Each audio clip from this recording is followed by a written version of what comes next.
50대 교사가 동료 교사들의 집단 따돌림에 스스로 목숨을 끊었다는 의혹이 제기되자 경찰과 교육청이 진상조사에 들어갔습니다. 10대 8명이 여중생에게 성매매를 강요하고 폭행했다는 신고가 접수돼 경찰이 수사에 나섰습니다. 경찰이 평소 알고 지내던 여성의 몸에 불을 질러 살해한 혐의로 60대 남성에 대해 구속영장을 신청할 예정입니다. 2월 임시국회에서 전북 현안과 관련된 3대 법안의 개정 작업이 다시 추진되고 있지만 보수야당 의원들의 반대로 일부 법안의 통과는 쉽지 않은 상황입니다.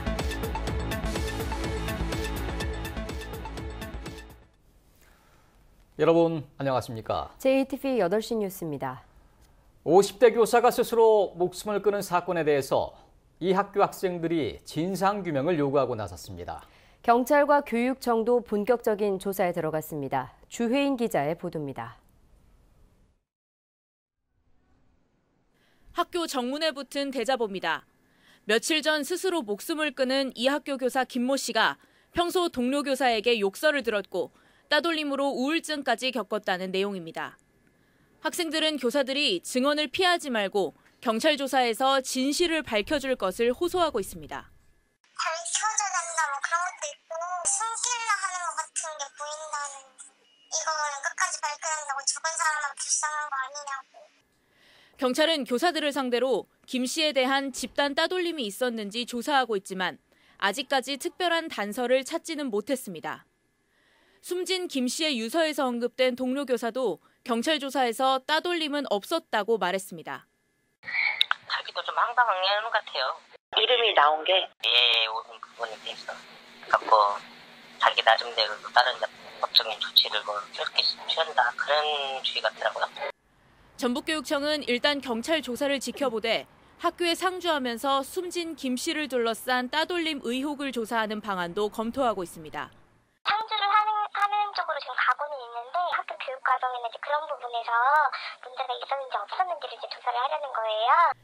교육청은 이번 사건으로 학생과 교사들이 정신적 충격을 받았을 것으로 보고 상담 치료 시스템을 운영할 것을 익산교육지원청에 요청했습니다. JTV 뉴스 주혜인입니다. 이처럼 극단적인 선택을 하는 교사가 나오면서 3년 전에 출범한 교원 상처 치유 시스템이 유명무실하다는 비판이 일고 있습니다. 전북교육청은 나름 성과가 있다고 밝혔지만 치유 시스템을 가동한 뒤 2명의 교사가 숨졌습니다.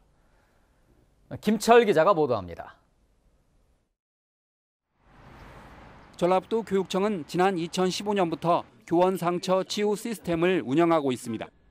교원들이 교직 스트레스와 교권 침해, 그리고 우울증과 구성원 갈등이 발생할 때 지원을 받는다는 게 큰 틀입니다. 고문 변호사들이 무료 법률 상담을, 의료기관은 무료 심리 상담을 제공합니다. 하지만 교원 상처 치유 시스템이 가동된 뒤 2명의 교사가 극단적인 선택을 했습니다. 지난해 부안 상서중의 교사는 성추행 의혹을 놓고 학생인권센터와 갈등을 빚다가 스스로 목숨을 끊었습니다. 이달 초에 숨진 익산의 교사는 유서에 동료 교사와의 갈등을 암시했습니다. 전북교육청의 교원 상처 치유 시스템이 제대로 가동되지 않았음을 짐작해 합니다. 병원 상담을 꺼려하는 교사들이 있는 건 사실입니다. 교사들이 힘들어하는 부분에 대해서는 적극적으로 상담 요청을 하는 용기도 좀 필요한 것 같습니다. 전북교총은 치유 시스템에 한계가 드러났다며 학교 내에 소통 강화를 주문했습니다. 그러면 학교장과의 충분한 소통을 통해서 이러한 문제를 있을 적에 좀 해결할 수 있는 점을 찾아야 되는데 그동안 너무나 지나치게 학생 인권을 강조하다 보니까 교권 문제에 대해 소홀하고 29개 의료기관과 17개 상담기관 그리고 7명의 고문 변호사가 참여하는 치유 시스템이 말뿐에 그치지 않도록 적극적인 활용이 시급해졌습니다. JTB 뉴스 김철음입니다. 10대 8명이 여중생 2명을 폭행하고 일부는 성매매까지 강요했다는 의혹이 불거졌습니다. 경찰이 수사에 나섰습니다. 나금동 기자의 보도입니다. 전주 구도심의 한 빌딩 지하주차장입니다. 지난 4일 이곳에서 중학교 2학년인 A양과 B양이 고등학생 17살 김모 군 등 10대 8명에게 폭행을 당했습니다. 평소 알고 지내온 가해 학생들은 이들이 말을 듣지 않는다며 노래방으로 불러내 때리다 지하주차장으로 끌고 왔습니다. 가해 학생들은 이 지하주차장에 인적이 드물고 CCTV가 없는 점을 노려 이곳에서 범행한 걸로 알려졌습니다. 이 같은 사실은 피해자인 B양의 부모가 경찰에 신고하면서 알려졌습니다. 피해 학생인 A양은 학교 측의 조사에서 가해 학생 일부가 지난해 9월부터 성매매를 강요하고 금품도 갈취했다고 진술했습니다. 남자 고등학생 5명과 여자 중학생 3명인 가해 학생들은 사안이 커지자 학교에도 나오지 않고 있는 상황. 피해자들에 대한 신변보호 조치가 필요하다고 판단돼서 고소장 접수 단계에서 선조치를 했습니다. 아울러서 가해자들에 대해서는 철저하게 수사하도록 하겠습니다. 경찰은 피해 학생들의 진술을 조사하는 한편 가해 학생들의 배후에 조직폭력배 등 성인이 개입했을 가능성에 대해서도 수사를 벌일 예정입니다. JTB 뉴스 나금동입니다. 정읍의 한 술집에서 불이 나 40대 여성이 목숨을 잃었습니다. 여성과 동거해온 60대 남성이 방화를 한 것으로 드러났는데 경찰은 이 동거남이 피해자를 살해한 뒤 이를 감추기 위해 불을 질렀을 가능성이 높은 것으로 보고 있습니다. 오정현 기자의 보도입니다. 정읍의 한 맥주 가게에서 불이 난 건 어제 오후 3시 40분쯤. 사건 현장입니다. 불에 탄 흔적들이 이처럼 곳곳에 남아 있습니다. 불은 가게 내부 15제곱미터 정도를 태운 뒤 10여 분 만에 꺼졌습니다. 그리고 현장에선 40대 여성의 사체가 발견됐습니다. 가게 주인 47살 주모 씨였습니다. 싸움 심하게 했다고 그러더라고요. 그래서 불 지르고 막바로 막 나가는데 눈이 막 까져갖고 이렇게 나갔다고 그렇게. 방화 가능성을 의심한 경찰은 인근 CCTV에서 불이 난 뒤 현장을 떠나는 61살 장모 씨의 모습을 확인했습니다. 장 씨는 사건 발생 5시간 만에 현장에서 4km가량 떨어진 곳에서 긴급 체포됐습니다. 2달 전부터 동거했던 그 변사자가 평소 잦은 외박과 외출로 불만이 많았는데 그날도 말 다툼 중에 화가 나가지고 휘발유를 뿌리고 불을 질렀다고. 경찰은 하지만 장 씨가 피해자를 직접 살해한 뒤 불을 질렀을 가능성에 대해서도 수사하고 있습니다. 이산탄소 반응이 나왔으면 살았을 때 방화로 인해서 이제 죽은 걸로 보여지는데 이산탄소 반응이 없다고 하니까 살해 후에 불을 지른 거 아니냐는. 경찰은 장 씨에 대한 구속영장을 신청하고 부검을 통해 정확한 사인을 밝힐 예정입니다. JTB 뉴스 오정현입니다. 2월 임시국회가 열리면서 전북 현안과 관련된 3대 법안의 개정 작업이 다시 추진되고 있습니다. 하지만 일부 법안은 여전히 보수 야당 의원들이 반대 의사를 굽히지 않고 있어서 통과를 점치기는 어렵습니다. 이승환 기자가 보도합니다. 3대 법안 중 가장 먼저 시험대에 오르는 건 탄소산업진흥원을 설치하기 위한 탄소법 개정안입니다. 당초 지난해 말 통과를 목표로 추진됐지만 보수 야당에서 진흥원 설치가 꼭 필요한 것인지 또 특정 지역에 국한된 사업은 아닌지 문제를 제기하면서 절차가 지연됐습니다. 정우천 의원은 그간 이견이 대부분 정리돼 내일 산자위 법안심사소위에 6번째 안건으로 오른다며 통과를 낙관했습니다. 통과되면 이제 법사위 본회의 가는데 이 문제는 저희 상임위에서만 법안소위에서만 통과되면 그 다음 단계에서는 큰 어려움 없이 통과되리라고 생각합니다. 전주에 연기금대학원을 설치하기 위한 국민연금법 개정안은 모레 복지위 법안심사소위에 오릅니다. 하지만 지난해 11월 3차례나 상정됐다가 심의가 보류됐고 12월에도 또 연기되는 등 자유한국당 의원들의 반대가 여전합니다. 상임위 법안심사소위는 전원 합의체로 운영돼 단 한 명이라도 반대할 경우 통과가 어렵지만 이게 거꾸로 협상 카드가 될 수도 있다는 설명입니다. 국민연금 개정안뿐만이 아니고 또 상대 쪽에서 자유한국당이나 또 특정 의원들이 꼭 필요한 법안들, 그런 법안들도 서로 합의가 되는 것이기 때문에 타협이 될 수밖에 없다 이렇게 생각을 합니다. 새만금 개발공사를 설치하기 위한 새만금 특별법 개정안은 상황이 더욱 어렵습니다. 국책사업임에도 자유한국당 일부 의원이 이를 정치법안으로 인식해 견제하면서 이미 법사위 상정이 2차례나 미뤄졌고 빨라야 오는 27일에나 상정될 전망입니다. 탄소산업진흥원과 연기금 전문대학원 그리고 새만금 개발공사는 어느 것 하나 미루거나 양보할 수 없는 사안인 만큼 도내 정치권의 정치력이 다시 한번 시험대에 올랐습니다. JTB 뉴스 이승원입니다.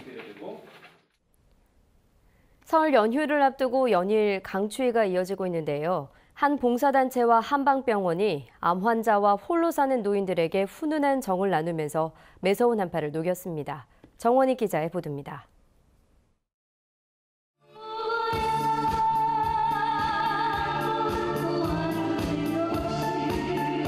신명나는 공연이 잇따라 펼쳐집니다. 매서운 추위 속에 움츠리던 어르신들은 오랜만에 웃음꽃이 활짝 폈습니다. 처음에 아픈 게 병원이나 다니고 만나고 있지. 이렇게 노래 부르고 오는 게 재밌어요. 여럿이 모여서. 한의사가 진행하는 무료 건강 상담도 인기입니다. 꼬리를 물고 줄을 선 어르신들의 모습에 한의사의 보람도 큽니다. 병원이란 제약된 공간 속에서 있는 게 아니라 이렇게 나와서 직접 뵙고 도움을 드릴 수 있다는 거에서 제가 오히려 보람을 갖고. 노인 봉사단체와 한방병원이 홀로 사는 노인들과 암 환자를 위해 벌써 23번째 나눔잔치를 열었습니다. 올해도 여러 행사와 함께 150여 명에게 풍성한 명절 선물을 안겼습니다. 잔치에 참석하기 어려운 이웃에게는 직접 찾아가 선물을 전했습니다. 너무나 감사하고 어떻다고 말할 수가 없지요. 호르는해요. 마음이 흡죽이요. 부자 부럽잖아. 오갈 데 없는 노인분들 한 20명 정도를 직접 모시고 같이 생활하면서 이 복지 사업도 계속 하면서 한파로 마음까지 얼어붙은 어려운 이웃들이 오늘만큼은 훈훈한 정을 마음껏 느꼈습니다. JTB 뉴스 정원익입니다. 국민의당 내 통합 반대파 의원들이 주축이 된 민주평화당이 중앙당 창당 대회를 갖고 공식 출범했습니다. 민주평화당은 조배숙 의원이 당대표, 장병완 의원이 원내대표로 선임됐으며 김경진 의원을 상임선대위원장으로 임명해 당 출범과 함께 지방선거 체제를 갖췄습니다. 민주평화당은 앞으로 호남을 중심으로 여론전에 집중해서 민주당과 1대1 구도를 조성하는 데 당력을 모아갈 계획입니다. 또 지역구 국회의원 15명으로 출범하지만 비례대표인 박주현, 장정숙, 이상돈 의원이 공조하고 있으며 이번 주 이용호, 손금주 의원의 합류에 기대를 걸고 있습니다. 완주경찰서는 온라인 공동구매를 통해 유아용품을 싼 값에 판매한다고 속여 수억 원을 가로챈 혐의로 37살 박모 씨를 구속했습니다. 박 씨는 지난해 3월부터 8개월 동안 인터넷 카페 회원들을 대상으로 분유와 아동복 등 유아용품을 반값가량에 판매한다고 속여 350여 명으로부터 4억여 원을 가로챈 혐의를 받고 있습니다. 경찰 조사 결과 박 씨는 범행 초기 일부 물건을 실제로 배송하는 수법으로 회원들을 모집해온 것으로 드러났습니다. 가정 형편이 어려워 대학 진학을 포기하고 취업을 나간 일반고 학생이 아파트에서 뛰어내려 숨진 사건이 뒤늦게 알려졌습니다. 전주 시내 한 일반고 3학년에 재학 중인 A양은 지난달 2일 밤 10시쯤 자신이 살던 전주시 인후동의 한 아파트 15층에서 뛰어내려 숨졌습니다. 가정 형편이 어려워 대학 진학을 포기한 A양은 지난해 11월부터 미용실에 취업해 일했는데 이를 못한다는 핀잔을 듣고 괴로워했으며 아파트 투신 전에는 아중저수지에서 자살을 시도했지만 실패한 것으로 알려졌습니다. 전주와 익산 등 10개 시군에 이틀째 한파특보가 발효 중인 가운데 서해안 지역 곳곳에는 눈발이 날리고 있습니다. 눈은 늦은 밤까지 1에서 최고 5cm를 뿌린 뒤 그치겠습니다. 내일 아침 전주의 수운주는 영하 11도, 무주와 진안은 영하 17도까지 떨어질 것으로 예상됩니다.